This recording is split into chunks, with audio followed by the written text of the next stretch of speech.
A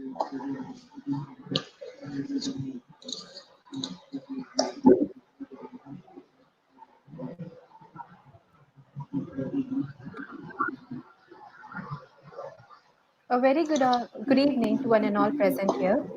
I, Ananya Subramanian, on behalf of Legal Desire, Media and Insight, invite you all to the national webinar on cybersecurity law and regulation, discussing a roadmap on, of India. With the era of modernization, people are modernizing, so is their ways to commit crime. One such type of crime is cybercrime, which is increasing day by day. This is where cyber forensics plays an important role. Cyber forensics is the discipline that combines the elements of law and computer science to collect and analyze data from computer systems, networks, wireless communication, and storage devices in a way that is admissible as evidence in the court of law. It also deals with various cybercrimes.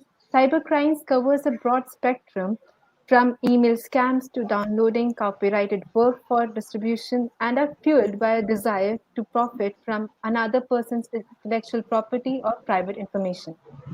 This conference directs towards the main issues as well as future strategies of the cyber forensics, research, technology, and innovation in criminal investigation. It provides a stage to gain new data, which will be valuable for growth in the field of generating new plans and ideas to enhance yourself and your expert profession. On this note, I would like to invite Mr. Anuj Kumar, founder and editor in chief of Legal Design Media and Insight, to introduce the webinar to our audience. Over to you, sir. Thank you, Ananya, for the introduction of seminar. So, in the present world, which is more tech savvy, the words cyber law and cyber crimes have also become more sophisticated.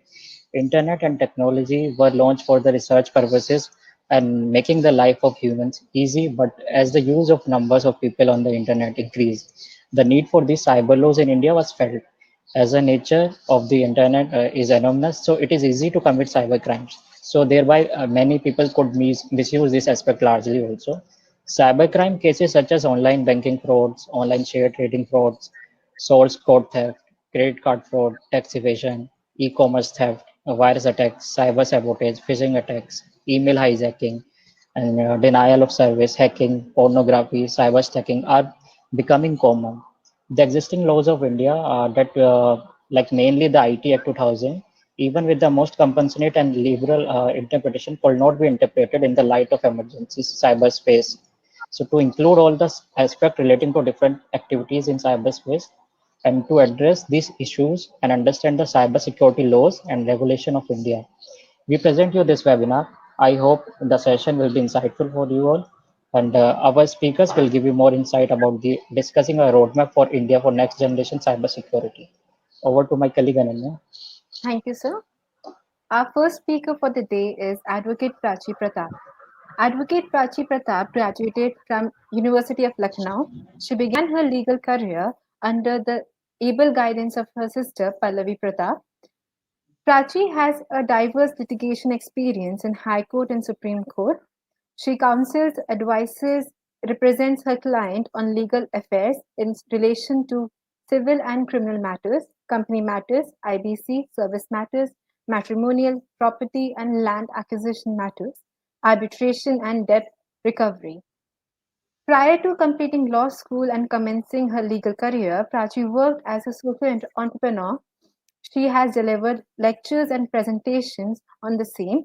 She has worked closely with many non-profit organizations in discussing policy implementation at ground level.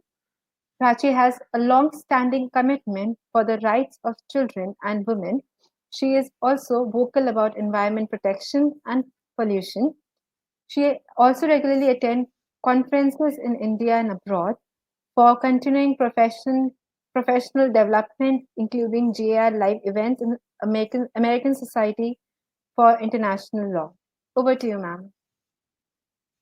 Hello, good evening. Thank you for having me. So we will be discussing cybersecurity laws and regulations, which is basically a focus on the roadmap for India.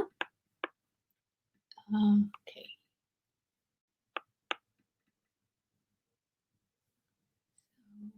we go. So the first thing that I want to say is laws are dynamic. They evolve along with the socio-cultural evolution. So what we are not going to discuss here is we're not going to talk about activism to bring on legislature changes. We're not going to do policy preaching. And we're going to focus more on law appreciation because, as we will find through the discussion, is that the law is evolving and it is automatically getting on a course for a more cyber secure world, so to say. So, what exactly is cybercrime? Cybercrime is not defined in any statute or rule book. So, what it can be said is it's an any offense or crime in which a computer is used. That is a cybercrime. It is a colloquial referring to offenses related to computers, information technology, internet, and virtual reality. Cybercrimes are done through your computers, through your smartphones, iPads, laptops. So, therefore, it stands to reason that cybercrimes are offenses relating to computers, information technology, internet, and virtual reality. One finds law that penalizes cybercrimes in a number of statutes and even in regulations framed by various regulators. The IT Act and IPC penalize a number of cybercrimes. And as we go ahead with today's presentation, we will get to see that they both are going parallel. And IT Act has actually evolved from IPC, as well as IPC is having an effect of IT Act. So the next thing is, when was Information Technology Act formulated? It came into existence in 2000, and it was basically dealing with legal recognition of electronic documents and that of digital signatures. So the digital signatures for DINs, director identification numbers, and all started to come way back with the turn of the century. However, we needed new laws to safeguard our identity. So what happened was, we persons, individuals started to have a digital identity also. And this, we're talking about digital identity for government purposes, for emails, prior to Facebooks and Instagrams, which most of the people are using. But here we are going to go beyond the ambit from social media. So once the IT Act came into being, it was criticized as draconian by some people, and some called it was very lenient. So there was another amendment that happened because they needed to include more terms. Because what happened is, see, the first one came in 2000, and the second one, when the amendments are happening, was in 2008. By that time, it's almost a decade, and internet had progressed, evolved, and we needed to catch up with the world in order to be more cyber secure. So the notable features of Information Technology Amendment Act 2008 were focusing on data privacy, focusing on information security. So data privacy and information security, you need to understand, net bankings were coming. We were using more emails. Facebook was there. There was something else before Facebook which had come. So a lot of people had started to jump into the bandwagon of using internet more. Smartphones were coming. I mean, by the end of the first decade of the 21st century, we had them. So this law also started to define cyber cafe. A lot of you would be remembering going to cyber cafes, browsing. People we know were going to cyber cafes and browsing.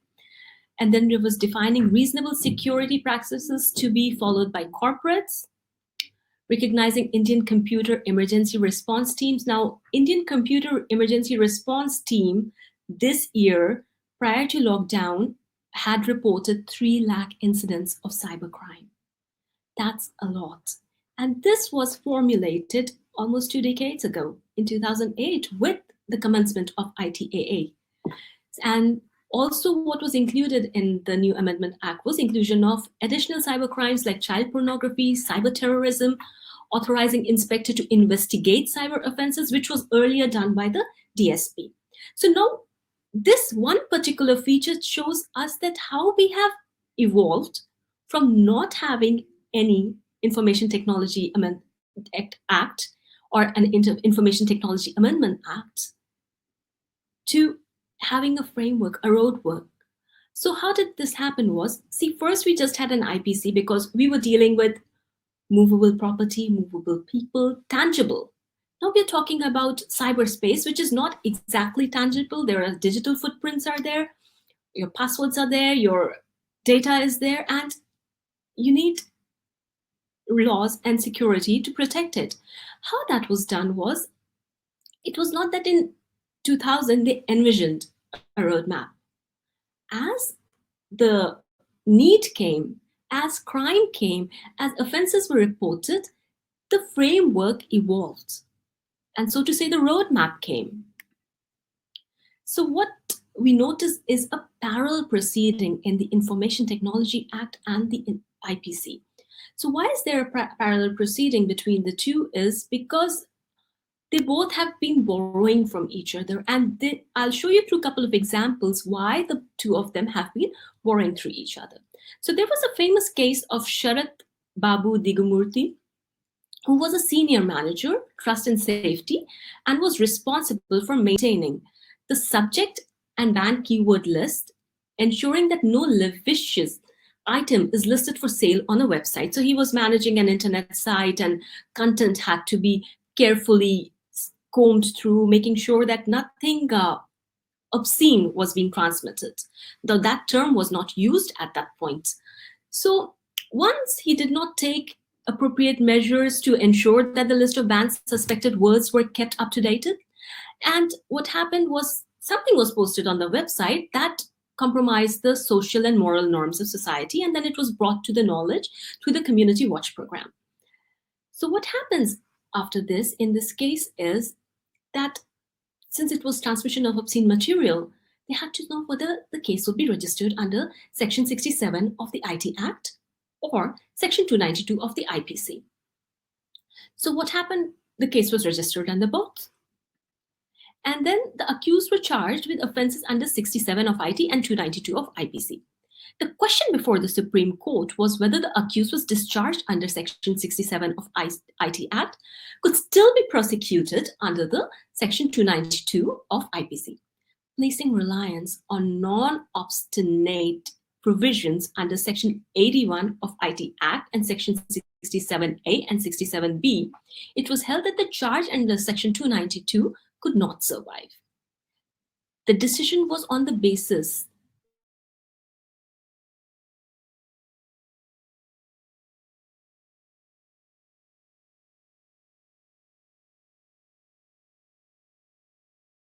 thing was that there was already an IT Act and IPC. But IT Act came later. So if a special law is there which has been made, then the prior law, the general law, is not needed. So the special law will overrule the general law. So basically, you can just note it is that electronic forms of transmissions are covered by IT Act, a special law. And that special law shall prevail over the general and prior laws. So the general and prior laws here was the IPC. So a person who has been, not convicted under IT Act cannot again be charged under IPC. So another similar case that drew from this Sharad Babu Digumurti case, and I would recommend all of you to read it because it will help you understand how these laws are evolving. As we are discussing roadmap here, we have to see that it is actually a cultural evolution of the laws and not just a brick mortar plan that, okay, this is the 5-year plans of the laws to be coming. No, because it's very dynamic. 21st century is very dynamic as opposed to how we were dealing with laws in 20th century and prior to that. So the second case that I'm going to discuss here is Gagan Sharma versus State of Maharashtra. So in this case, what happened was Gagan Sharma was working with a pharmaceutical company, and they went in cahoots with another company to get the software and data of the pharmaceutical company and create a new software with all the data that was available to Gagan Sharma and send it off to Kenya and sell it. So now this is again theft because, see, they have extracted data, which is not tangible, but it's data. So what happens in this case is it was held that it was not permissible of IO to invoke and apply provision of IPC in view of overriding provision of IT Act. Now you would see that this is borrowed from the previous case that we have discussed. And the other thing that was brought in this was that there was an invocation of section 420, which is cheating, 408, criminal breach of trust, 379, punishment for theft of the IPC, which is also covered by section 66 of IT Act.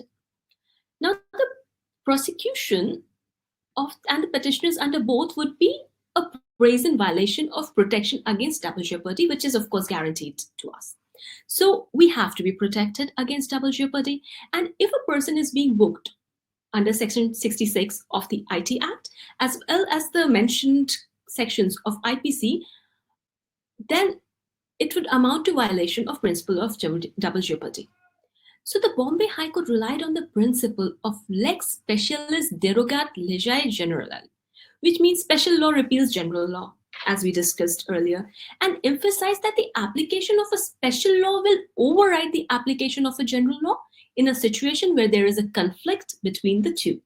And said that, if a person is discharged under one, you cannot again go and try the person into the other law.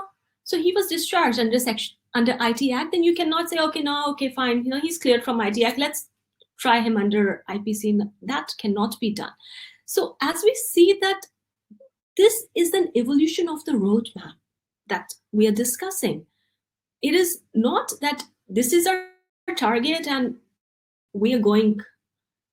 It is different. It is the target is there as we go. A case comes, that's the target. We figure out the law. The courts decide based upon what has already been decided, and we use it as a reference for the next. Now, this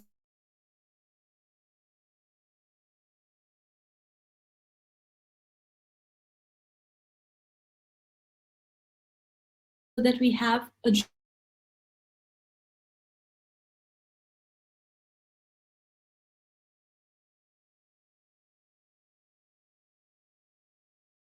have to remember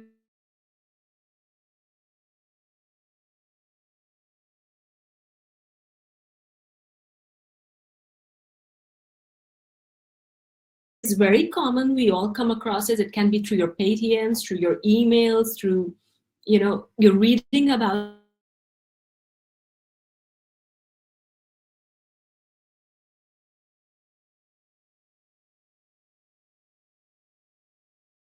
applicable section under IT Act would be section 66C and section 66D. So what happens is in this, there is an up to 3 years imprisonment and rupees 1 lakh fine. Now the applicable section for the same is section 419 IPC up to 3 years imprisonment and section 420 IPC up to 7 years imprisonment. Here again, we noticed, as we discussed earlier, it would be better to register a case under the IT Act instead of IPC. Now this is what we mean by the roadmap.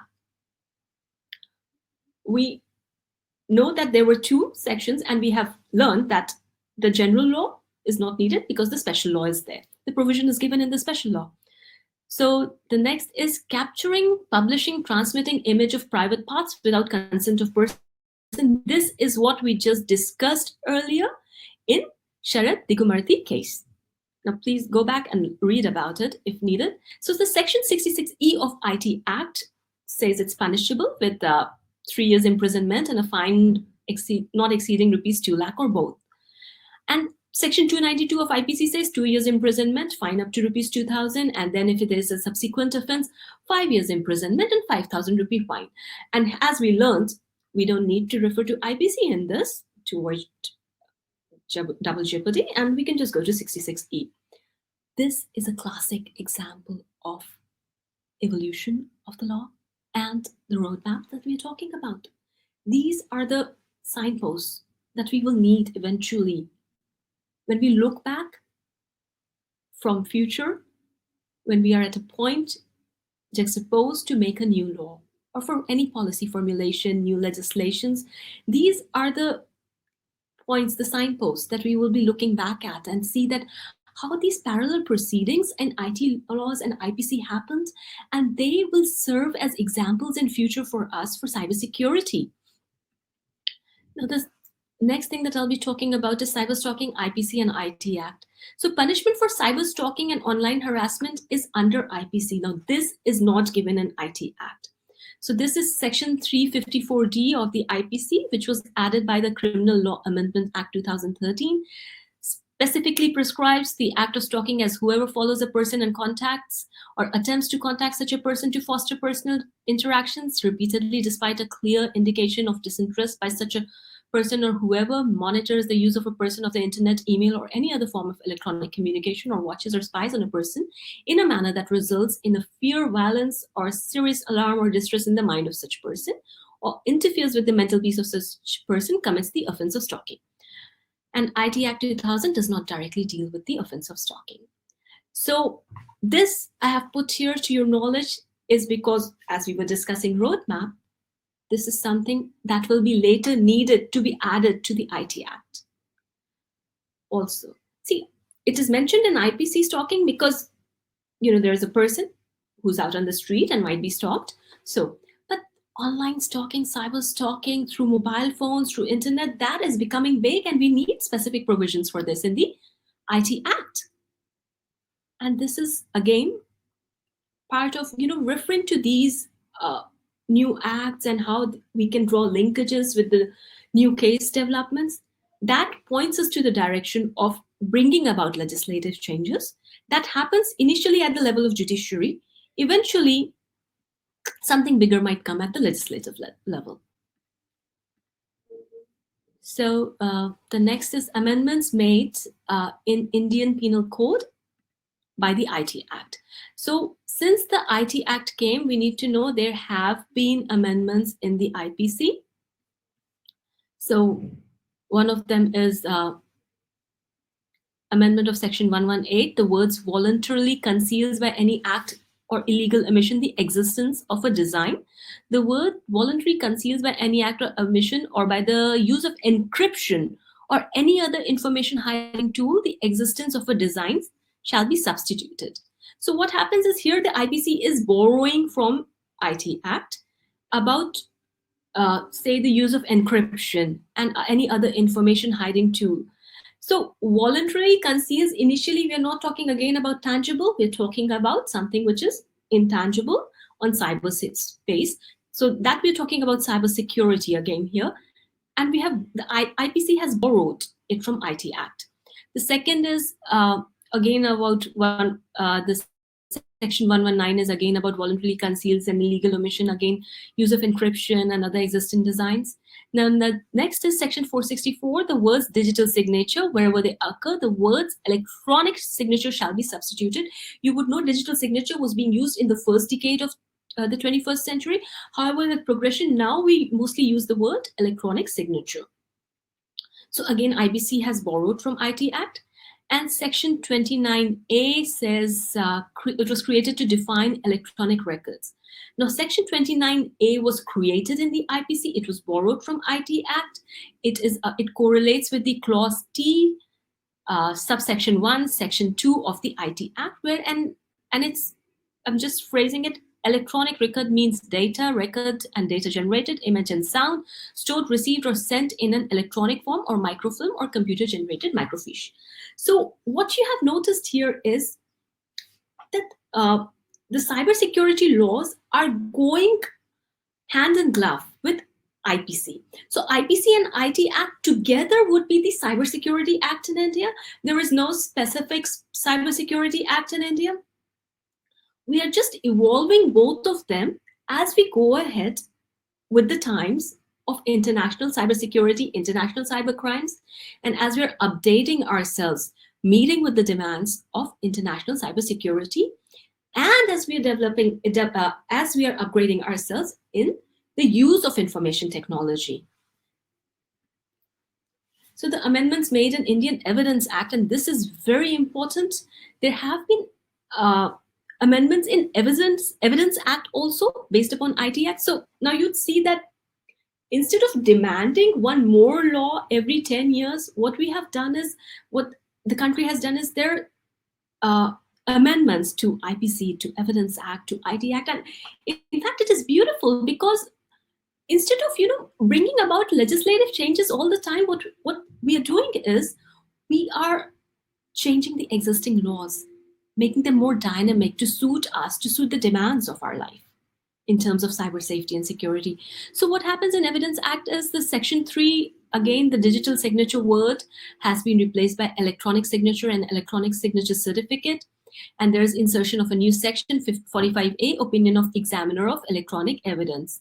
So in this, an examiner of electronic evidence shall be an expert.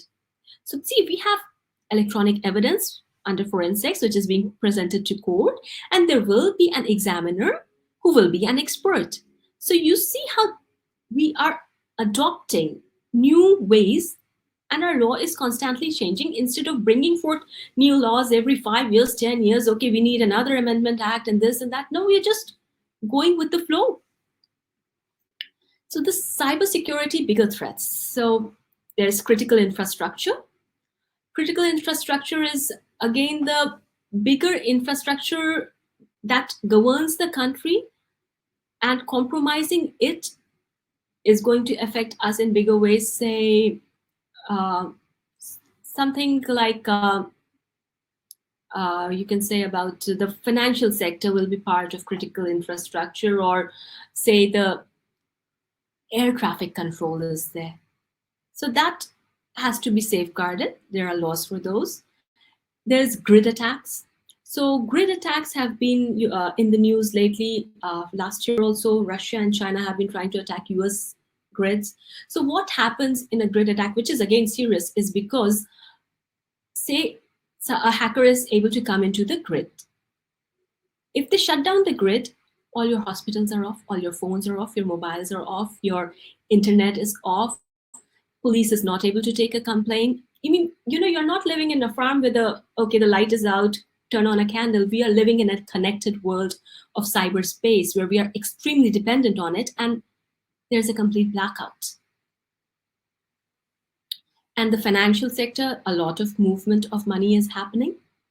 And if there is a cyber attack, then we need bigger laws for these. So these are some areas where bigger cyber security threat exists, and these are where legislative changes are needed, and that will be more of a policy implementation. So I just wanted to bring to the notice is, are we more secure compared to where we were 12 months ago, or what we were doing a year ago? And being in a lockdown, you must know that the increase of there is an increased usage of internet. We are more vulnerable to cyber attacks, cybercrime, cyberbullying, all of that. And what we are talking about here is not just somebody hacking into my email, changing my password, getting my bank data, but we're talking about bigger issues right now, bigger vulnerability.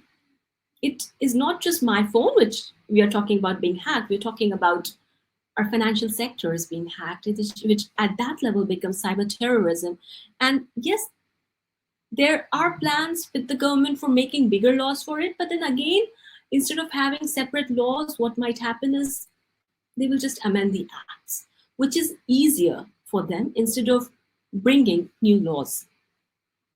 So the cyber safety roadmap, the one thing that I would like to add to this to conclude is revisiting current law of the land, such as IT Act and IPC, with respect to emerging use cases, crime, technology scenarios. See, it is easier for government, for an infrastructure, for administration to revisit the law and change it instead of bringing a complete new law, because bringing a complete new law means doing a lot of training.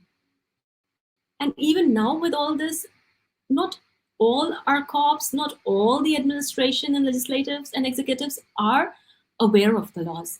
So setting up of cybercrime forensic laboratories in each state to address the challenge of delay in examination of case data.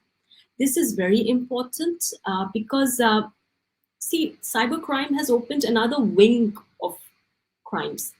So this is a roadmap suggested because it will help in expediting cases.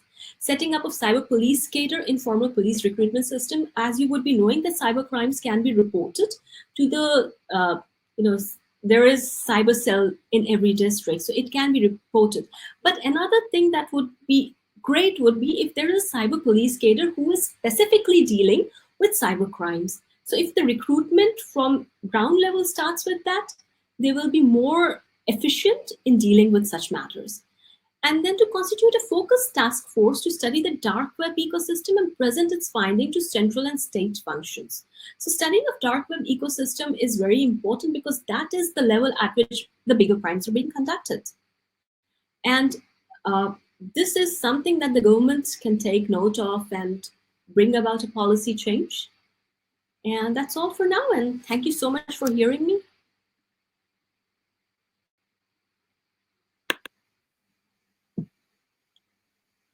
Thank you so much, ma'am, for your insightful session. Your presentation has covered all those aspects which we were looking for the webinar and which it was aimed for. We are thankful to you for sparing your valuable time with our audience who are watching this webinar live on YouTube. This session will continue being a storehouse of information relating to cybersecurity laws for all of us. Thank you, ma'am. Thank you.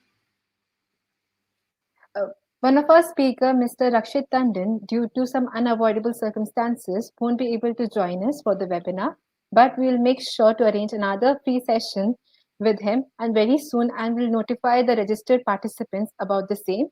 But for this session, we have an amazing speaker with a great experience in the field of cyber forensics. Our next speaker is Mr. Falgun Rathod. Mr. Falgun Rathod is the managing director at Cyber Octane Private Limited. The company is listed in the top 25 promising cybersecurity companies of India by Silicon India magazine. He has more than 10 years of experience in information security and cybercrime investigation, and he is a consultant of state and national security in government sector. He is listed in 10 top 10 cyber corps of India by India Today magazine and certified hacker of India, Silicon India. He is certified with achievements on basic and advanced security in the field of United Nations Department of Safety and Security. He is certified with 210W Cybersecurity for Industrial Control System by Homeland Security, US Department of Defense, and ICS CERT. He was a mentor at Bug Exploration, India's first platform for bug bounty and training. He is invited as guest in various colleges for FDPs and events. He is a member of Data Security Council of India at Ahmedabad chapter. He is the first Indian to be featured on the cover page of Pentest magazine. He is serving as an article and peer reviewer at David Publisher Journal. He has covered almost 6 states, news channels, and 10 plus newspapers and magazines. He is a researcher on social engineering and smart grid security, an external guide to PhD students. He solved more than 110 cases of internet threats, cyber frauds, social networking, and cyber crimes. He has completed more than 120 projects, covers web application VA, network PT, ISO 27001, BCP, and DPR, malware analysis, data theft protection, privacy and securing critical assets, configuration management of devices and tools, project management of application development, ITIL, and many others. Over to you, sir. Okay, am I audible? Yes, sir.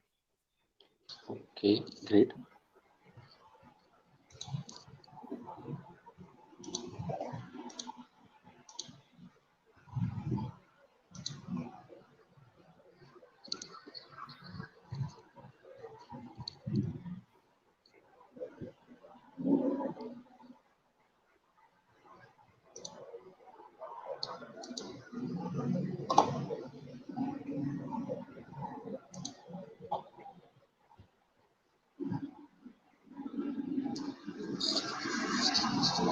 Yes, sir. Please go ahead and let us know when you need to change the slides.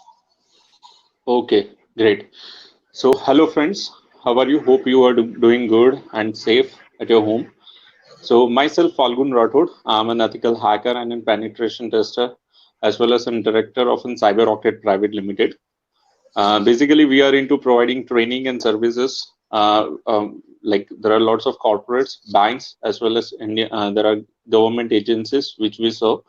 and it's been almost 10 years I'm into this industry, and I have served Border Security Force, Gujarat Police, Maharashtra Police, and various other state government agencies for cybercrime investigation cases as well as cybersecurity services.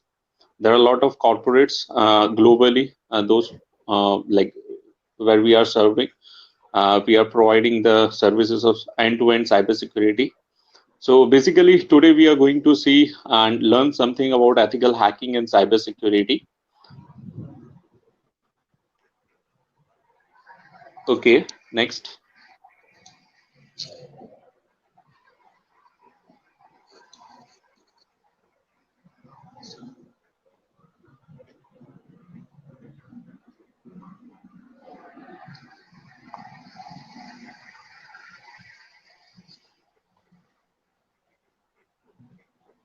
Anani, can you, Anuj? Yes, sir, just Yes. a minute. Yeah, So, please. next. Yes. So in today's session, we are going to learn what is IT industry, like all thing about what is IT industry, what is in virtual industry, and so on. Then what is in hacking study, why hacking is required. There are different types of attacks that we need to learn. Normally, what happens after each and every sessions, like I've been trainer to IITs, NITs, and other institutions. So basically, I used to get inquiries like, sir, if you know hacking, then please try to hack into my system. So basically, it is not like that. An hacker follows some strategy. He defines there are a lot of different types of attacks. Just recently, a few days back, there was a vulnerability being identified in one of an application that is being used nowadays. That is in Zoom application, which is vulnerable to different types of attacks. Okay. So there are different types of strategies, and in final strategy, what we can call as in the final hack attack. After hacking, that comes in cybersecurity. There are different types of strategies that can be planned out to secure the data, to secure the cyber assets, and so on. After cybersecurity, parallelly, we also need to go and register an application, to go and provide an application to the police law enforcement agencies. So at the period of in time, how the hacking took place. So cyber law is also there. After cyber law, there is in cyber forensics. We need to catch the hacker, and like there are evidences that we need to collect. So that is how like we also need to have a good knowledge about forensics, cyber forensics, and finally we will be able to detect and catch the hacker.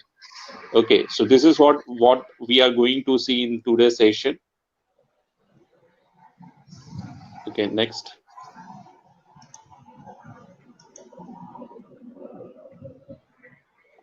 So as I said, talking about an IT industry, see, IT industry is in virtual industry, and in virtual industry, see, when we will be searching something on Google, you will be finding there are lots of terminologies. You will be finding data security, you will be finding cyber security, you will be finding IT security, you will be finding IoT security. So there are lots of terminologies which is being used. Especially talking about an IT industry. IT industry is in pure virtual industry. There are three verticals in IT industry.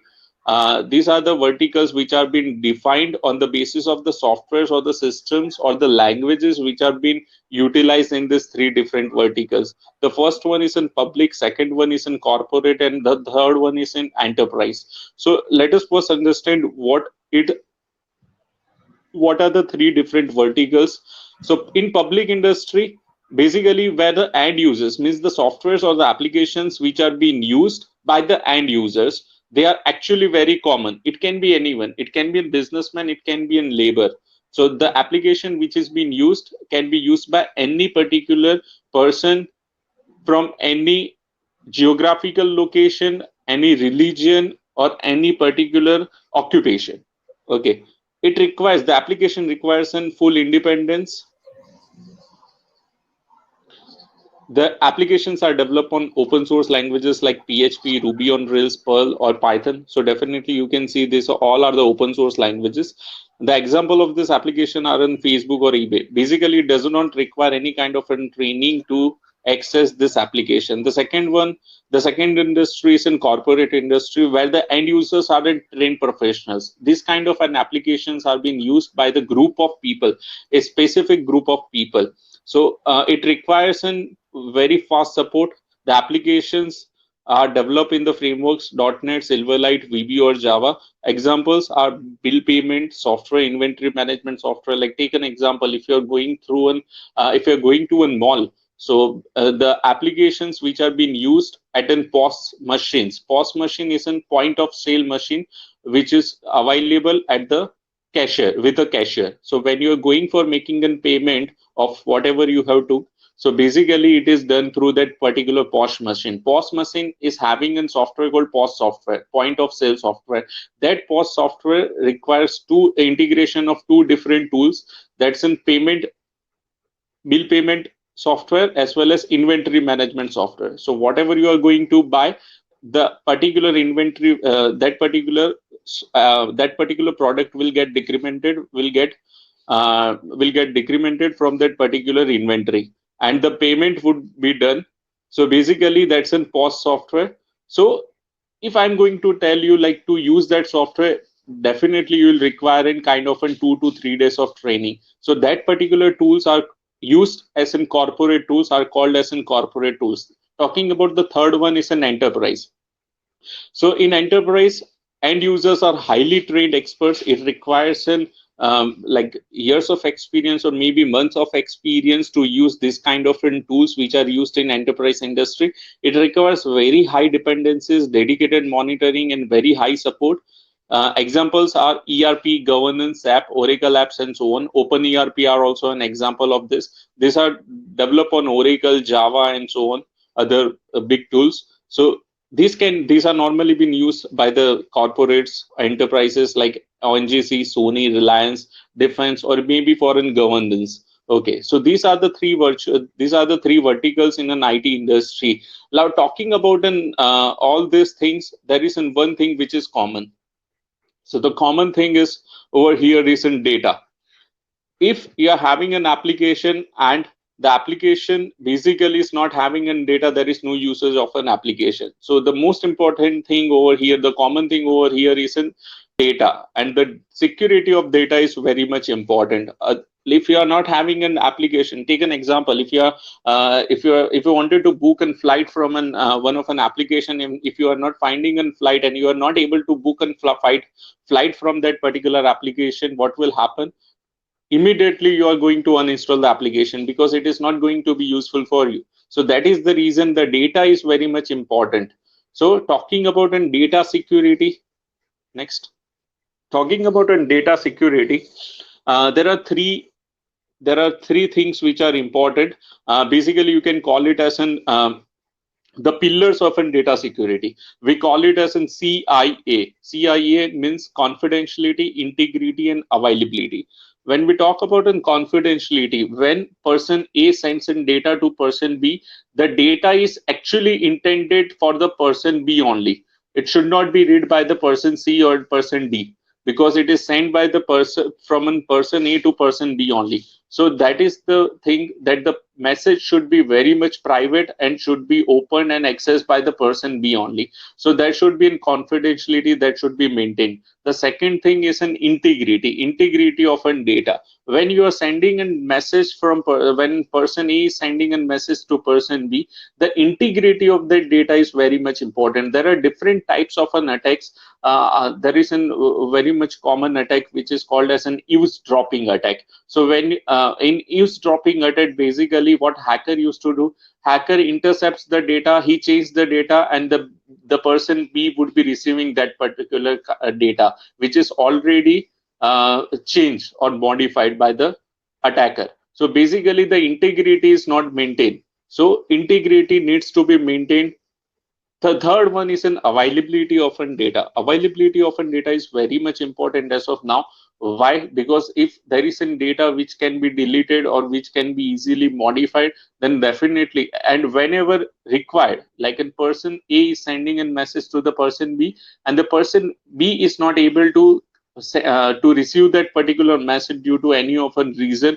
Maybe there is an issue with an application, maybe issue with a server, or there is an issue even with an electricity. So that should be an availability of data. Talking about mails, at a right point of time, if you're not able to access the mail, there is an there is an it's a critical issue because there will be an problem of an there would be a financial loss or maybe a reputational loss even it can cause. So these are the three pillars of an data security. And what if this particular data would get hacked? Okay, so security of an data is most important. Okay, next. So there are a lot of movies been like we can see over on internet. That's in Die Hard 4.0, in which like a small 17-year-old guy prepares he creates an malware, and he sends it to some another person who is on an internet, which is even he is not aware about that person, the identity of that particular person. So basically there are a lot of underground hackers which are over there on the internet.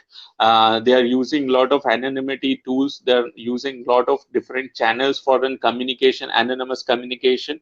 So basically, in this movie, we can easily see that the data of security is very much important. And the malware which has been created, what actually it does, it shut down all the transportation systems like traffic lights, railroad lines. The second stage, it disables all the financial systems like stock market, banks. The hacker are able to transfer all the money from all the banks and stock market to his own personal account. The third stage, he disable all the public utility systems like electricity. He disable all the grids, basically gas lines or telecommunication. So basically, we call it as an critical infrastructure. So in this movie we can easily see everything is possible. So not just talking about a movie, even there are lots of hacking incident that took place years before. In the year of 1993, a person, a very small with an age group of almost 14 to 17 or 18, the hacker, he hacked into a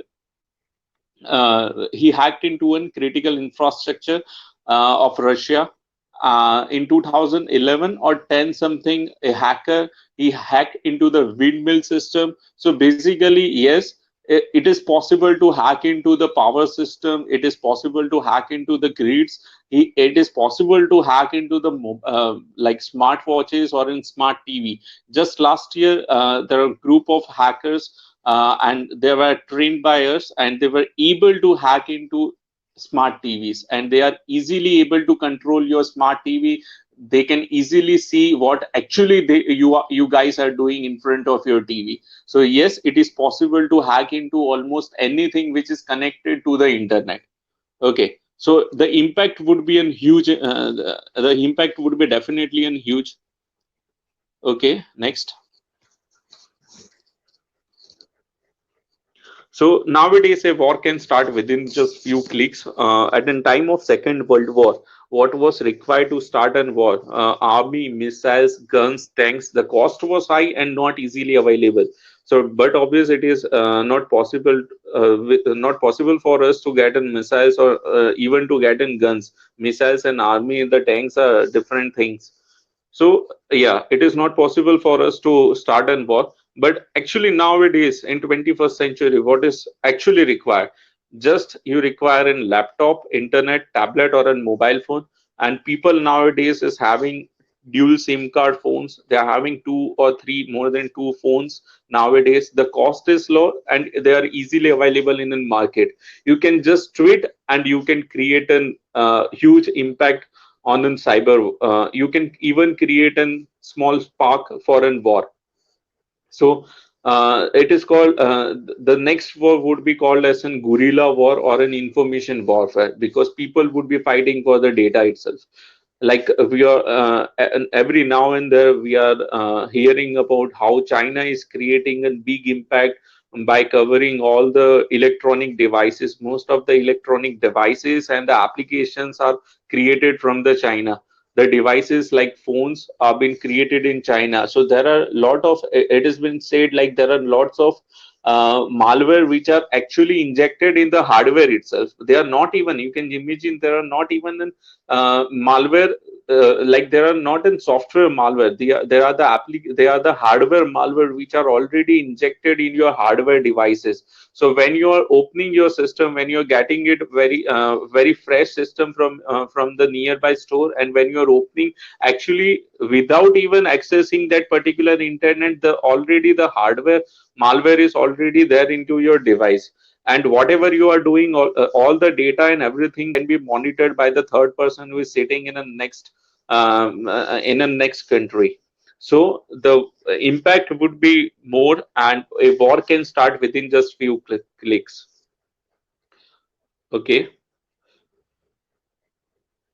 So talking about an hacker versus thief. See, I'm not comparing an hacker and a thief, but yes, talking about an hacker, in 1960s, it is said the hackers were actually the best programmers from MIT and Stanford University. After 1980s, okay, after 1980s, basically all the hackers were actually the gamers. Even there was a movie in the year of 1993. The movie was in Hollywood. The movie name is Hackers, featuring Angelina Jolie. So in that movie, you can easily see that all the hackers which are there are actually very good gamers. So basically, at that particular point of time, the hackers weren't good gamers, and that is the reason nowadays even the hackers, not the hackers, but the gamers are actually very good gamers. And what they are doing is they are identifying the codes. We call it as in cheat codes. Basically, the people who are actually playing the games, they are very much aware about what is cheat code.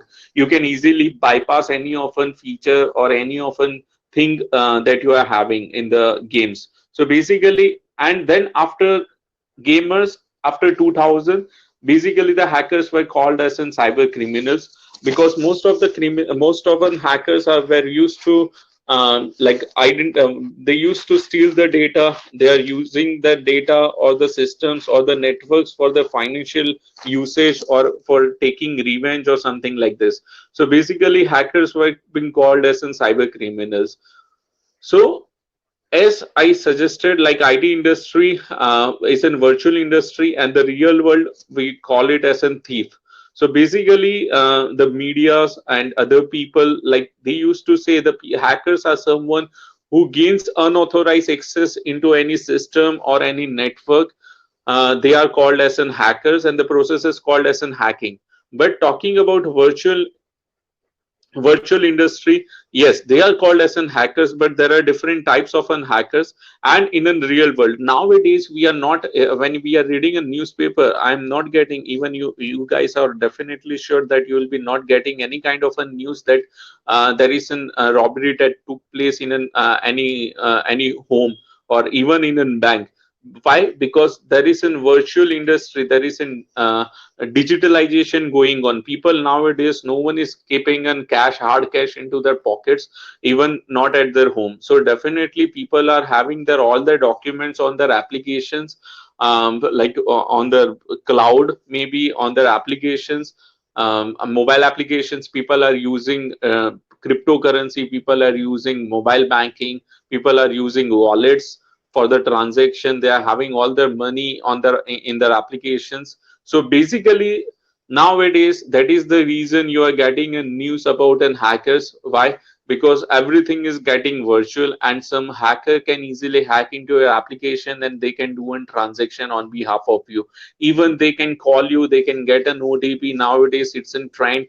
Even you with the using the name of an COVID-19 and coronaviruses, they are doing this kind of a transaction. You will be getting a link through an WhatsApp message or through an SMS or through an email.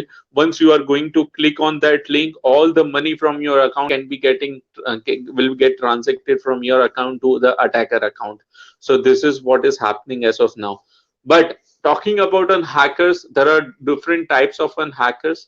Normally, even people used to call me as an hacker, ethical hacker.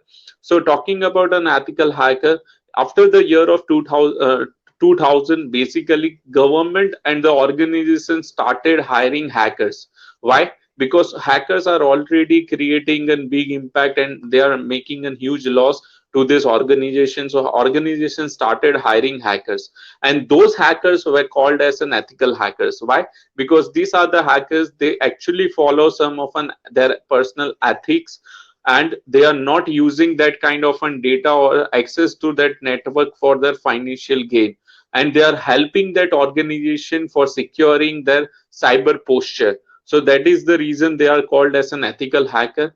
To become an ethical hacker, you have to follow your ethics. You do not have to go do something wrong with the organization that you are working. They actually follow the ethics.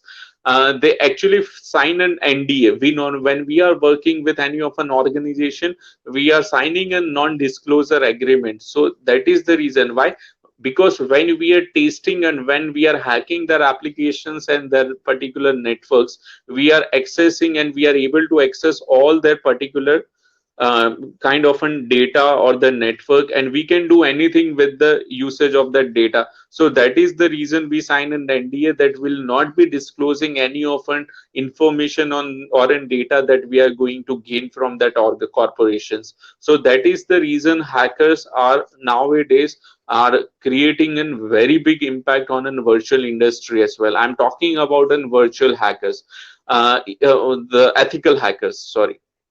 So talking about an even the term called hack, when you will Google how what is hack, the term called hack, according to a Merriam-Webster dictionary, the term called hack means to cut off something or to kill something.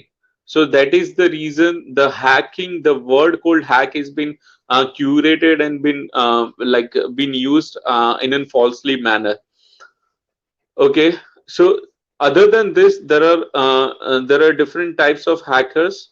There is in white hat hackers, there is in black hat hacker, and then there is in gray hat hacker.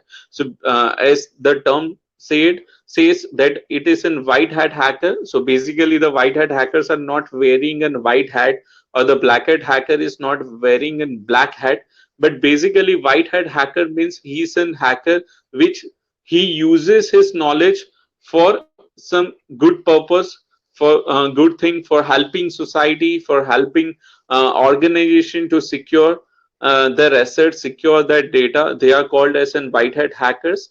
Talking about black hat are kind of an crackers. We can also call it as in crackers. So these kind of guys, they hack into your network for their financial gain. They hack into your servers or an application or their profiles for taking a revenge or maybe for financial gain. So they are called as in black hat hackers.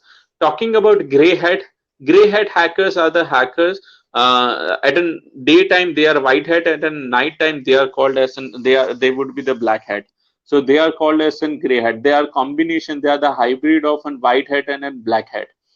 Now, other than this, there is also in blue hat hacker. So blue hat are actually the hackers which are having very good knowledge about in security. Even they can be also called as in defenders. They know how to protect your data, how to protect your network, and so on. So they are the guys which are called as in blue hat. Other than this, there is also a term called red hat. Red, or we can see as an red team. Red team is also called as an penetration tester. They are the guys which you can call as an attackers. As the name suggests, the red means it's a color of an revenge, or you can say as an attack. But basically they are not going to use their skills to take an revenge, but they are having very good skills to penetrate into your network, to attack your network. So these are the hackers which are actually they are hired by the organization, by the cybersecurity organization, to test their client network and their client applications. So they are called as in red hat hackers. Okay. I'm not talking about Red Hat operating system. There is an Red Hat or Red Hat operating systems and Red Hat certifications which are going on. So that is totally a different thing. So Red Team is in kind of this. Talking about a new word, which new terminology which has been added in the year of 2019 itself. The Purple Team. We call it as in Purple Team. So the person who is having a knowledge about blue hat as well as red hat, they are called as in purple team. Why? Because most often hackers, most of an organization, they started hiring blue hat as well as red hat. So why to hire this two type of an people rather than this? Like we can hire the person who is having the knowledge about security as well as hacking. So this type of people are called as in purple team. Okay, so these are the different types of hackers. There are also a group of hackers. Like group of hackers means there are group of hackers that are their motives is to do something. Like if a group of people is going to hack into mobile phone network, or the person who is having the knowledge who hack into the mobile phone network or mobile phone devices, they are called as in freakers. Then the person or the group of people who hack into the any website or any applications or the servers or the networks from any other, like from in Pakistan maybe, or from in China, to take and revenge what they are doing at in borders, or for in social purpose. So basically that kind of an hackers are known as an hacktivist. Then there are people called as an, there are hackers which are known as an suicidal hackers. So suicidal hackers, that doesn't means the hackers after hacking he's going to commit an suicide, but basically they are ready with anything. Like after hacking they are ready with either whatever will happen with them. So they are called as in suicidal hackers. So the next one is in script kiddies. So nowadays most of the hackers are nowadays are the script kiddies kind of an hackers. Why script kiddies? Are like the people who actually, the hackers who they are even not called as an hackers, but we can say the people who uses script to hack into any account or any application or a network. What they will do, they will just simply google how to hack any application. They will be getting lot of tutorials how to hack any application. So they will be following one of the tutorial, install the software, download the software, install the software, follow the steps, step 1 2 3 and 4, and you would be able to hack into that application or an Instagram account or an Facebook account. So basically this kind of people are called as in script kiddies. And mostly nowadays generation is following this particular terminology, this particular technique, and they are called as, they call themselves as an hacker, but actually they are not an hacker, they are called as in script kiddies. Okay, so these are the different types of hackers that we already learned. Okay, next. So yes, as I said earlier, the hackers, like after the session, people used to ask me like how they are able to if you are aware about how to hack into anything. So if you can hack into my account, or if you can hack into my mobile phone, or if you can hack into my any of an other networks or so on, then I will say that you are an hacker. It is not like that, that hacking will take place within just fraction of seconds or within just some instance, but there is a strategy which has been followed by the hackers. I have mentioned over here there are 4 points, but actually you can also say there are 5 points which you are going to learn anywhere where we are going to wherever you are going to learn about ethical hacking or cybersecurity. So the first one, the first step towards hacking is to gather an information about your victim, about your target. We call it as an reconnaissance or an information gathering. That's a very much important thing to about your target before you start hacking into his device or hacking into his account. So most of the hackers, as the thieves, that they are going to do, what they are going to do is an kind of an reiki. So reiki is also called as an information gathering. You have to gather an information about your target, maybe their personal accounts. You have to go through their profile information, the images which are kept on Instagram and so on. The more information you have, the more successful attacks would be. So the good hackers are the hackers who spend more time for gathering an information about their victim. So that's what we call as an information gathering. Second, the second step is in the attack. Basically you can also call it as in scanning. Scanning, there are three types of scanning, which there are three types of scanning: port scanning, network scanning, and vulnerability scanning. Talking about an port scanning, on a particular system, on your mobile phone or on your laptop, basically there are hardware, there are virtual ports and there are physical ports. Physical ports are as like USB port, HDMI ports. These are kind of Ethernet port. So these are actually type of an physical ports. Other than this, there are virtual ports. Virtual ports, talking about virtual ports, there are total 65,535 virtual ports which are available on your system. So talking about this virtual ports, if any one port is open, the attacker can attack your system using that port. And by default, when you open your system, when you start any of the service or any application which you are using, that by default start any kind of a service into your system. So if there are a lot of ports are which are open onto your system, even on one port which is open on your system, the attacker can do the attack. So that is what we can call as an port scanning. The attacker is going to scan your ports, what kind of ports that are available on your system. The second one is a network scanning. So basically talking about network scanning, see, the data, there are two kinds of data which is on rest and the data which is on a transmission, means which is in transmitted data.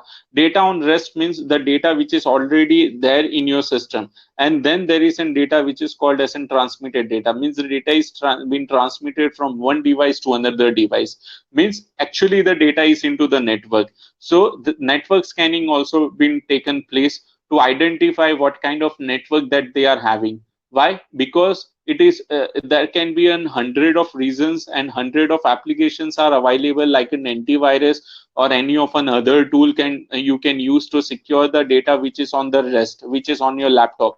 But sorry but talking about the data which is in the network, it is very much very much critical data. Why? Because it's middle of the system which has been transmitted. So that is the reason the hackers are actually scanning the network, and they can easily do multiple attacks when the data is in transmission mode. So that's a network scanning. The third one is in vulnerability scanning. Talking about an vulnerability, I will define vulnerability as an the vulnerability is an weakness, existence of an weakness in design, in a code, in an implementation, which will lead to any unexpected or undesired event compromising the security of a system. That's a definition of a vulnerability. So basically, this kind of vulnerabilities, the now it is like recently I even talked about an Zoom application. So there were actually critical vulnerabilities being identified. We also call it as a weakness or an flaws, the security flaws. So attacker can use these vulnerabilities to hack into your system or your devices or your data or on your network. So basically vulnerability scanning can be done to identify the vulnerability. Let's take a very simple example. If you're having your home with an without if you're having your home, definitely there are windows, and if there are windows, there are no iron grids on your windows, and your windows are only having the slider of the glass. So basically you can also call it as an it's a physical vulnerability. So someone can easily break the glass and can come into your system, come into your home. So that's what we call as a vulnerability. Very simple example I told you about. So these are the three things, the scanning that an hacker is going to do. So after information gathering and after scanning, he will able to gain an access into your system. Once he gain an access, there is one more point which we can consider, but actually it cannot be done by it is not happening by most of the hackers. It depends upon the purpose or the motive of an hacker. So after gaining an access into the system, into your system, basically they can maintain an access into your system. Why they can maintain? the access into a system. It's in kind of an backdoor. So basically, an hacker is going to hack into a system and create an backdoor so he can come easily by his own way. He has not to follow the first two things that he has done at an first time. He's going to create an backdoor. It's kind of an rat. Rats, when there is a rat which is going to enter into your system in your home. So basically, that's the same thing what an hacker is going to do. See, your system is having an 500 GB of data that cannot be easily been copied from your system to the attacker system. So that is the reason, once if you are going to close your system after 2 or 3 days, if you again open your system, attacker do not have to perform all the things again. So he will be having a backdoor and he can again resume from where he has stopped. So that is what we call as an maintaining access. And the fifth one is, we call it as in clearing the footprints. Clearing footprints means clearing the evidences or clearing the tracks. The successful hacker is one who is actually going to hack without leaving any footprints.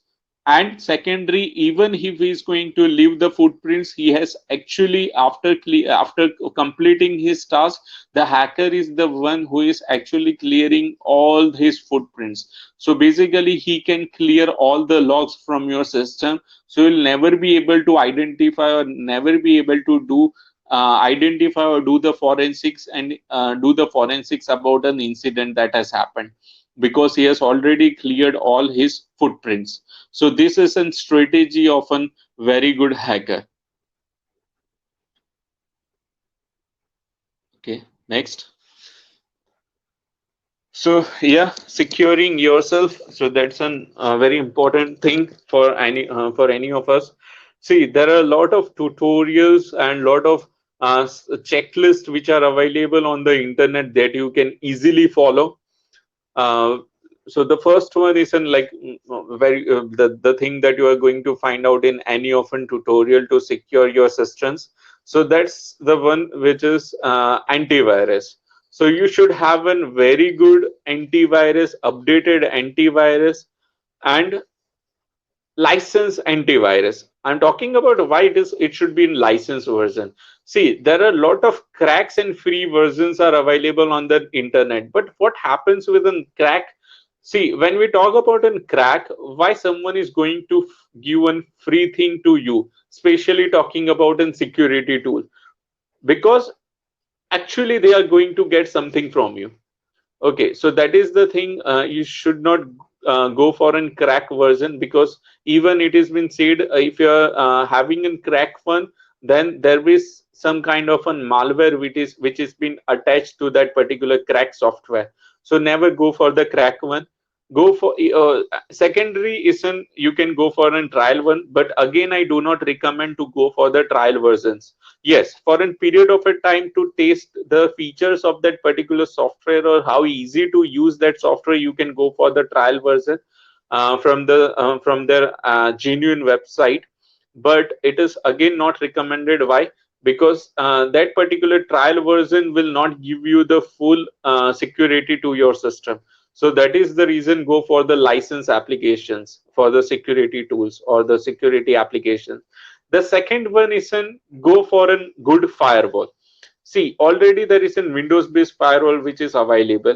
Yeah, if you are going to use a Windows based firewall, but if you are having a good knowledge about Windows based firewall, that already comes by default with operating system, Windows operating system. You can use Windows firewall, that is very good firewall. Other than this, you can go for any other firewall.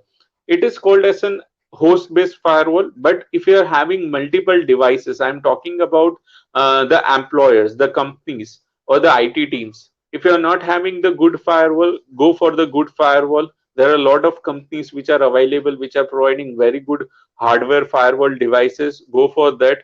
So that is going to provide you the security at your network level, basically. So all the particular attacks which are going from the network, which are going to come from the network layer, so basically you can provide the security at your network level by implementing or by deploying the firewall. The third software which is very much useful and which is very new from last few years, just 2 to 3 years. That is DLP, data leakage prevention system. So DLP, there are different types of DLP that you can get. DLP, actually, take an example. There is a kind of a data, there is a piece of code where your employee is going to send it to his friend or to any other company or a competitor. So basically that piece of code is going to be blocked by this DLP software. No other tool would be able to no other tool would be able to stop this kind of a data going outside from your network or your device. So you go for the DLP tools. There are lots of DLP tools. One of an base DLP and cost effective DLP is in Securite DLP, which is also been which is in part of an Quick Hill. Then there is a software. It is a very good software which we call as an Sandboxy. So Sandboxy is one of a very good tool that you can use. Sandboxy actually creates an isolated environment. Like we are already hearing about the isolated areas or an quarantine areas. So the infection will not spread from that particular area. So that is the reason basically the government is isolating or the quarantine that particular area. So the same way in the system there is in software which is coming, that's in Sandboxy, which comes absolutely free of cost. Okay, so you can install that Sandboxy, and whenever if you are installing or opening any kind of a tool in your system, so you can open, even if someone, if you doubt that this particular application or a file sent by your friend or you got that particular application from via, you can simply open that application or that file in that Sandboxy environment. So basically when you are installing that particular, when you are opening that particular file in the Sandboxy, so the whole of your system will not get infected. Okay, and it is not going to infect it. Once you will close that particular file or an application, again your system will resume at what it was before. The second one is you can go for a virtual machine. See, there is a virtual machine VMware, there is a virtual box. So you can go for a virtual box if you are in good if you are having any kind of a critical data, you can also keep it on a virtual machine. So basically if your base operating system is going to be infected, the virtual machine will remain the same, so it is not going to be infected. So again there is an isolated environment that you created for virtual environment that you can create from virtual machine. The next one is a backup. Always remember to have a backup of all your data, maybe your mobile phone. Always remember to have a good application. Like you can register, there is already in 10 GB or 15 GB of space being provided by most of the cloud applications like Dropbox, Google Drive, or OneDrive. So you can have an account on this kind of an application. If you find that this is a very crucial or critical data for me, especially I'm talking about the mobile users, there are a lot of images, people have an habit of having an images, selfies and so on. You can have an account in your mobile phone, you can synchronize all your account onto it. Talking about iOS users, almost iOS users are already having iOS cloud, iCloud. So all their data is getting uploaded on the iCloud. So if something happens on your data, you can get easily all your data from that particular cloud accounts. The next thing is never pick up the calls from unknown numbers. You can have the Truecaller and any such kind of an application, so you can identify the spammers or kind of an fraud calls. So you can have that kind of an application. So basically you can prevent yourself to pick that particular kind of an calls. See, even there was one of a recent web series that came on a Netflix, Jamtara. So you can learn about like how this kind of an attackers, they are calling you. The technique is called as an wishing. We call it as an wishing attack. Okay, the attacker is the spammers are going to call you and going to get some of an OTP. They are going to send you some of an some kind of a message. Once you will click on that, then they will be easily able to access your net banking or maybe your device, or they can get your some kind of an crucial data. So always take care while taking an unknown calls. Second one is an there are a lot of rumors, there are lots of hoax messages which are coming on WhatsApp, which even you are getting on your SMS. So basically just stop uh, like clicking on that particular URLs. Even if you are getting kind of that kind of meals, you can report to some person who is having good knowledge about an IT or IT security, or you can contact a nearby police station if you doubt. You can connect to local nearby police station if any such kind of a case happening to you, any such kind of incident that has already happened to you. So you can see the only way to protect your system is to prevent it. So basically these all are the steps, so you can prevent your data to be get hacked. So take this kind of an precautions to secure yourself. Okay, next. So uh, if you clicked on some kind of a link or your system got hacked, so there are some kind of a laws. I will not take a look into this law because we already learned from a previous session. So these are the important sections which any netizen, the person who is using the internet or using any particular electronic device, he should be aware about this kind of sections. Section 65 tells us about tampering with computer source documents. So even if I'm going to send you a kind of a document, once you will install, when you will download the that particular document, open the document, I will be able to access your system itself. So this kind of an like I will be considered and would be I will be charged on section 65. Then there is in section 66 identity theft and cheating by impersonation. People nowadays creating lot of fake profiles to stalk the people. So this is what you will be bearing. That is an identity theft or in cheating by impersonation. Then section 30. There is in section 420 phishing attacks and so on. Section 66 and 43, computer related any offenses. Section 67 talks about an pornography act. Section 71 is in penalty for misrepresentation. Section 70 creating an electronic fake signatures and for fraudulent purpose. So that's in section 73. Cyber law is bailable, depends upon an cost, severity of an impact that has been caused. Minimum imprisonment would be upon for the 2 years, or depends upon a charge sheet filed against that particular culprit. Okay, next. So yes, the interesting point is in cyber forensics. Whenever we talk about in cyber forensics, we remember Dr. Salunke, that is a famous character in the CID. So there are 4 steps when we talk about on cyber for we are not having sufficient time, so we are learning from at an like bigger level. So the 4 steps in cyber forensics is in identifying an evidence. So identifying an evidence is a very critical part, because if you are going to left any evidence, so you will not be able to get the justice, or you will not be able to come on to the conclusion. So identifying evidences from the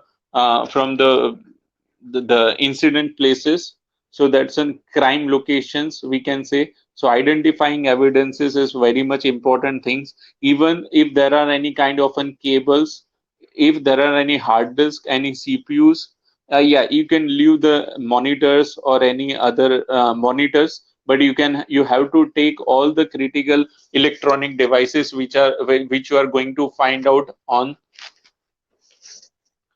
the incident locations.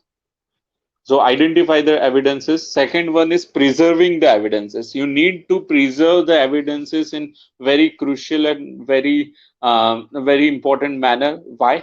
Because see, the timestamps are very important. Even if you are able to open the document, which is an evidence, you have opened the evidence. That means you have actually created an another timestamp on that document.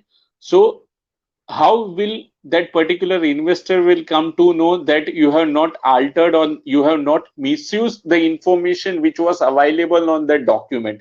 So you have to be very careful with that evidence. You have to preserve the evidence in such a manner that it will not get altered.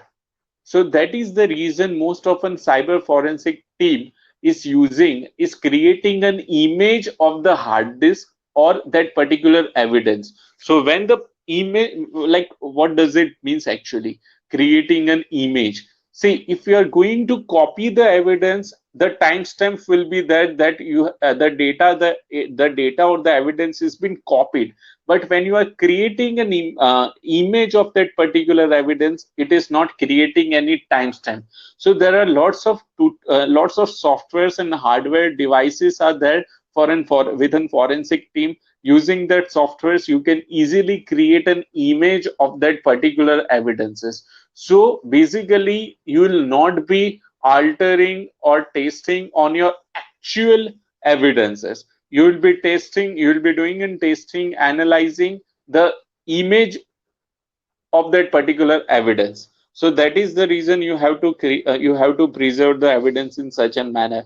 The third one is in analyzing the evidences. See, analyzing an evidences, most probably there are tools which are available that you can go for. Like take an example, the person left the organization today, and yesterday at a night time he has accessed some kind of an servers, or he has accessed some kind of a mails from his own device. He has deleted some of the mails. So in that particular manner, actually you are analyzing the evidences. Those There are very much good tools which are actually available for the forensics teams that they can refer. So you can easily analyze the evidences. And finally, presenting an evidences. So what does it means in presenting? So presentation is a very much important. Why? Because see, forensics is such kind of a field that most of the people are not aware about. Why? Because there are actually lot of scenarios, lot of technical things it is going to relate with. So that is the reason presenting an evidence is very much important in a court of law. Because a person, the judge, the advocates, that person who are actually the people who are actually listening and who are the part of that case are not in technical guys, are not having the forensic knowledge. So that is the reason your evidences should be presented in such a manner that it is actually being useful for taking a conclusion for that case. So that's in cyber forensics. Next. So, how to detect and catch an hacker? So, talking very much frankly, it doesn't require that much of, yes, talking in forensics yet. If you are doing in forensics, if you want to gather an evidence, that will require a very high tech knowledge about an operating systems or the networks and so on. But talking about an how to detect or catch an hacker in simple manners. So these are the three things that you can remember or have a note of. The first one is in system logs, sorry, system logs. So whenever, see, if you're opening your system or your Android device or on your laptop or on your Windows device or an iOS device, basically there is an, by default, there are log system which is there into your system. I have already mentioned one of a tool that you can use, GFI Event Manager. Even on your system, you can easily click on a Windows button and you can search Event Weaver, and there you will be finding that from once you will log in into your system, whatever the application which has been accessed, whatever the applications which have been installed onto your system, what you are doing, once you are also clicking, once you are also connecting to your internet, everything is getting logged onto your system. So that particular logs are very much important. So do not use any of an applications to remove this kind of unlocks. People, I have seen people who are using who are deleting that logs using different applications. Once you are deleting that logs, basically why people are using this application to fasten the operating system or the application, the usage of their application of their devices. But if you are removing this logs, basically you are actually destroying your evidences. So that is the reason the logs are very much important. Second one is look for ISP and mobile number. So whenever if you are getting any kind of calls, you can get the call details from your nearby your store, whatever the service provider. If you are having Vodafone, Airtel, or Idea, or any other Geo, if you are a subscriber of whatever the service provider, you can go to the nearby center and you can ask for the call details. That would be helpful to connect or to with your application which you are going to give it to the police department. If you got any such kind of fraud calls or such kind of a message. Okay, so always remember to have the history of your call logs, or you can get it from your the service provider. The third one is search for the website logs and the internet. As I said, internet, see people, whatever the people, you can easily, even if you're getting a call, you are getting such kind of an SMS, simply you can search it on Google. If you're good destined, then definitely someone has kept such kind of an information on in Google, so you can refer that information, that such kind of an phone calls if you are getting, it's in fraud calls. So it will help you, definitely it will prevent you to do further actions on that particular calls or messages.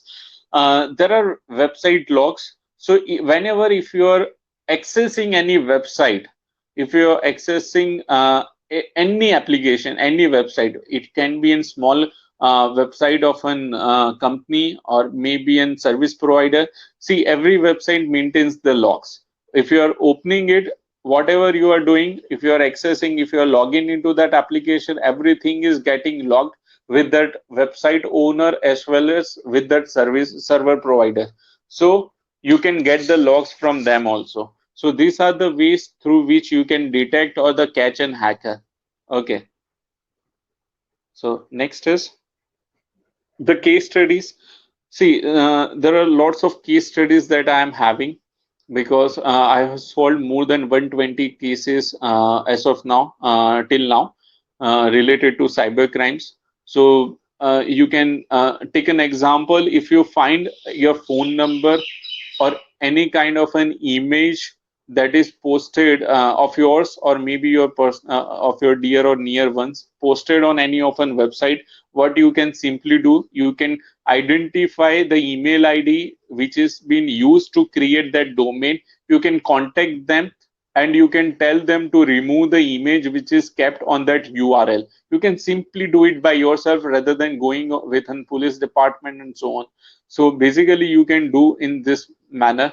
You can even if you're getting such kind of calls, even there is a cybercrime.gov.in new portal which has been inaugurated last year. You can report any of an cyber crime happened with you on your friend or your relatives. So you can simply register your that particular crime within on this website.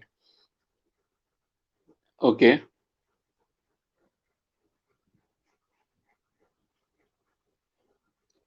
So talking about in scope of cyber security professionals or ethical hackers in government sector, nowadays there are a lot of jobs which are coming up in government sector.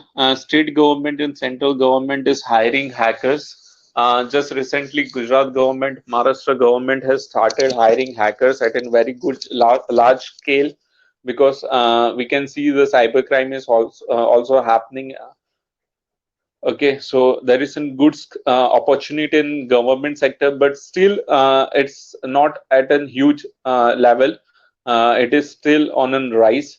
The second one is in corporate sector. Yes, a lot of organizations. There are cybersecurity companies which are there. There are companies. There are IT companies. Even I have seen there are telecommunication companies. There are FMCG companies. There are there are industries, there are different industries. We started hiring the IT security people. They are having their own department within cybersecurity professionals, those who are regularly testing their network, their applications. There is a risk and compliance team which are taking care of the risk which can happen from their IT threats. So there are teams and departments being developed in the corporates.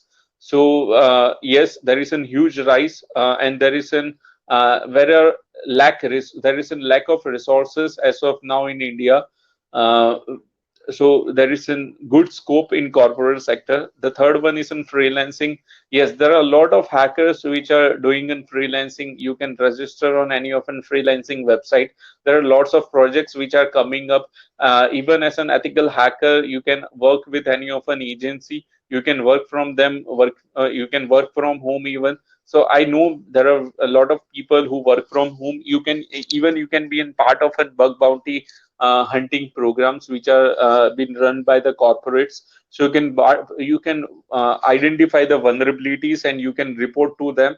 In reward, they will be giving you Hall of Fame or within good goodies, or maybe in good reward in monetary terms. So these are very good scope. There is a very good scope for the security professional nowadays, and definitely it would be on a rise in next few years as digitalization has been like there is a very it is growing rapidly. So definitely there would be an good rise for the like there would be a good importance for cybersecurity professionals. So that's all for today in today's session. So if you're having any queries or something, you can contact me on my Facebook account, my website, my email ID is there. You can contact me on LinkedIn or on Twitter or an Instagram account. I'm available. If you are having any kind of queries, you can feel free to ask me, message me. So thank you so much, and stay safe, stay at your home. Thank you so much.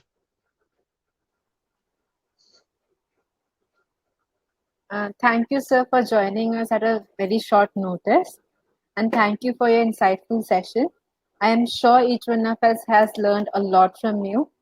We are thankful to you for your sparing your valuable time with us, with our audience who are watching this webinar live on YouTube. This session will continue being a storehouse of information relating to ethical hacking and cybersecurity for us all. And so right now we are going to conduct a small questionnaire session, and some of the audience have a few questions from you. So the first question is from Anushka, and the question is, how is the hacker able to transfer money from bank by clicking on the link? He would need certain information for that. So how does he do it? Talking about like, see the link, there are different types of links. Like take an example, it can be um, um, any kind of an spoofed link maybe, or a spoof page which is being created by the hacker. We can also call it as phishing. Once you are going to click on that link, maybe your device is getting an access. Someone can easily get an access of your device, and they can do anything on your device. They can access, and even you will not be able to gain. You will not be able to have an aware that someone is accessing your device. So basically, that kind of tools are already aware. Even last year, RBI has stated and circulated one of a notification not to use an AnyDesk application, which is being used to get a remote access of any device. You can use it. There is an Android application, there is an iOS application, even and software is available for your devices, for your desktop or laptops. So there are links which are actually having an kind of an remote access for some tools to so that attackers can easily access your devices. The secondary, there it can be a phishing link. The third one, it can be a spoof link which will route. Once you are going to click on that website, once you are going to click on that link, you will be redirected to the website which will look like a same of that bank website. And once you will do the transaction, once you will enter the credentials, basically you will not be able to do anything, but credentials would get transferred to the attacker's email ID or with him. So he will be getting your email ID or the user ID or the password. So always remember to have an two-factor authentication. Thank you, sir. So the next question is, can there be attacks via Wi-Fi networks? And if yes, what are the protection measures? And how strong is password protection? Sorry, can you repeat the start? I Yes, didn't sir. hear. So can there be attacks via Wi-Fi networks? And if yes, then how? What are the protection measures? And how strong is the protection, password protection? Yeah. Other than India, like most of the countries, they have been the victims of different types of MITM attacks or an eavesdropping attacks. We call it as a man in the middle attack, MITM attack. So basically, what attacker used to do, there are a lot of places where you will be getting the free Wi-Fi. So when you are having a free Wi-Fi, most of the people go there and they download, they do whatever they want to do. So basically, I will recommend not to access any kind of an open Wi-Fi. Even if you're going to any cafe or an hotel, do not use any kind of an open Wi-Fi. Even if you're not having any option, then you can go for accessing that free Wi-Fi using any of an VPN. So basically, when you are using an VPN, it gives you an private tunneling to access the internet. So you can go for even for an with an good free internet, free VPN providers. The other thing is when you are having an a wireless, if you are using an wireless access point at your home, always have a good password, which is normally not like your phone number or 0 to 9 or 9 to 1 or something like this. Always used to have go for a good password policy. So like you can have an alphanumerical number. You can use like some kind of an Hindi name, some special character, and some numerical number. So you can use this kind of an password with your wireless access point. So no one would be able to like access your particular wireless networks. Secondary is if you are able to have the two kind of an same Wi-Fi, you can ask them, and there should be a two-way factor authentication. There are a lot of service provider which provides in two-factor authentication.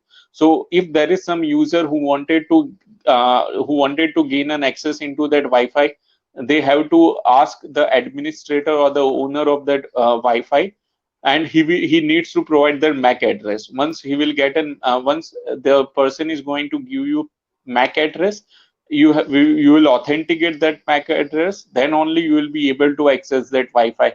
So most of the companies and corporate go for this kind of a security feature. Thank you, sir. So there's a similar question from Dr. Praveen and Pragati Bose on YouTube live session. So the question is, can you please share a few information about cyber terrorism and how to tackle it? See, cyber terrorism, like I have been like working since 2010, and there are a lot of fake accounts which are being created and which are doing such kind of an activities for like they are propagating their particular agenda using YouTube, using Facebook, using some different kind of an websites. So I will recommend not to access or not to use, not to access even, not to access such kind of an website. And if you're finding out such kind of an website, applications or such kind of an profiles, you immediately report to the cybercrime centers. Even if you do not want to go to the cybercrime police stations or nearby police station, we are having a computer emergency response team in by IT Ministry of India. You can report to them, or you can report to cybercrime.gov.in, which is a portal launched last year. So that's a very good medium to report any kind of such kind of an activities that you are coming through. I think hopefully this is the like this is what they are looking for. Okay, sir. So the last question is from Miss Monica, and her question is, what are the impact of defacement on website and social media? See, defacement, it's in like your reputation will be like ruined definitely, because see, someone, if someone is not going to create an hack into your account, but someone can easily create an account and you cannot stop them to create a fake account on behalf of you. So it's a very big thing that most of the people are actually, I'm every now and then I'm getting such kind of an cases that someone created an account on Instagram with the same pics. So people are not actually taking care what are the things that can that needs to be private, actually that's need to keep in privacy. So if you are having any of an Instagram account, especially girls, ladies, they have to keep their Instagram account private. If you know them personally, then only you can share the information with them. Otherwise you cannot share the information with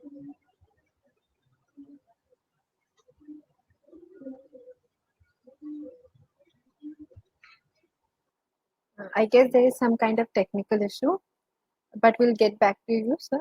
Um, Now, I would like to call Mr. Kapil Parihar, Executive Manager, Legal Desire Media and Insight, for his concluding remarks. Sir, over to you. Hello, good evening, everyone. With this, I would like to conclude with the national webinar on cybersecurity laws and regulation, discussing a roadmap of India. I would like to thank all our esteemed speakers for their valuable time and knowledge field lectures. I am sure each one of us has learned a lot from them. I would especially like to thank our beloved audience and the organizing committee, Mr. Anuj Kumar, Mr. Maipal Singh Sakla, Mr. Ananya, Ms. Ananya KS, Ms. Shruti Suresh, Ms. Mayuri Kumari, for organizing this event. I would like to thank you all over the behalf of Department of Forensic Science, Legal Design, Media and Insights for being a part of our event and making it a great success. The certificate will be sent online to the participant and we will be notify you about more such upcoming event. Do subscribe to the channel as we will be posting on other session, knowledge series, lectures and guest lectures on forensic science and other law courses and even on forensic law policies. So make sure you have subscribed to this channel and please do follow us Legal Desire Media and Insights and Public Policy Media on social media. And in case you have any doubts or queries, can email office@legaldesire.com. And with this, I would like to end this national webinar. Thank you so much, all of you. Thank you, sir.